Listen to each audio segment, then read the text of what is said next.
raise your hand if you ever heard that cholesterol's bad.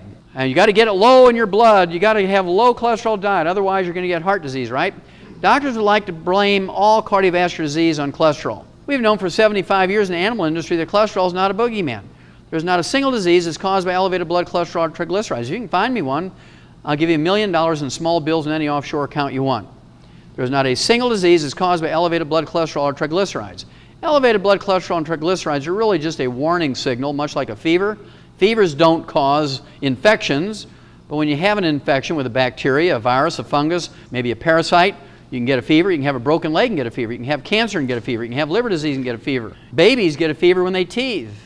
And so you have to kind of sort it out. When somebody comes into a doctor's office with a fever, you have to say, well, okay, here's my whole list called a differential diagnosis, all the things that cause fever. If they're 80 years old, you can quickly rule out teething, right? But the rest of them, you may have to do some lab tests for them. At any rate, the same thing is true for elevated blood cholesterol and triglycerides. When you have elevated blood cholesterol and triglycerides, it might mean that you have hypothyroidism or low-functioning thyroid gland.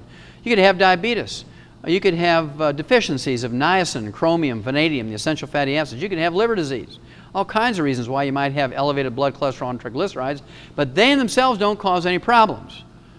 Now, the Eskimos above the Arctic Circle have a traditional diet that's 98% red meat and blubber. They eat whale meat, whale blubber, walrus meat, walrus blubber, seal meat, seal blubber, bear meat, bear fat.